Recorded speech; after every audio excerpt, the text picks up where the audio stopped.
Assalaamu calaykum soo dhawaada asxaabta kunin channelka ikaysom kuna soo dhawaada muujiso yaab leh balse inta aynan bilaabin muuqaalkeena fadlan haddaad nagu cusub tahay subscribe dhag beelkana furo mahadsanid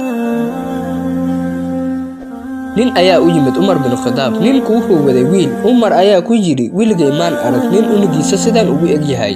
markaasuu ninkii yiri Umar oo ma ogtahay in wiilkan ay hooyadiis dhashay iyadoo meed ah Umar ayaa inta uu fadhiga bedelay ku yiri iiga sheekay siday u dhashay iyadoo meed ah ninkii wuxuu yiri wiilkani isagoo alooshoodiis ku jira ayaa safar soo galay kadib hooyadii ayaa igu tiri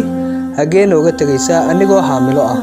albaabka marka aan ka baxay ayaan haaskayga aloosheeda gacanta saaray oo aan yiri ilaahow adigan kuugu amaaneystay wiilkayga kadib safarkii ayaan u baxay muddo kadib markaan soo laabtay ayaan imid gurigii oo xiran dadkii dariska ahaa ayaa ii sheegay inay haaskayga dhimatay waxaana igu yiraahdeen haaskaaga markii aan aasnay waxaan ku aragnay muujiso yaab leh qafrigeeda ayaa qiiqaya tan iyo maalintii aan u aasnay anigu waan absaday wallahi haaskayga waxay ahayd qof ibaado badan oo soon badan oo saalixad ah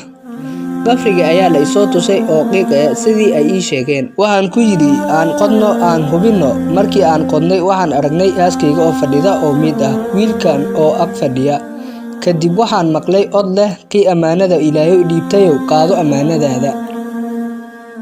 ulimadu waxay yiraahdeen hadii uu oran lahaa Ilaahu wiilkayga iyo hooyadiiba adaan kuugu amaaneystay wuu u imaan lahaa iyagoo nool laakiin qadarta Alle ayay ahayd oo waqtigeeda ayaa intaa ku ekaa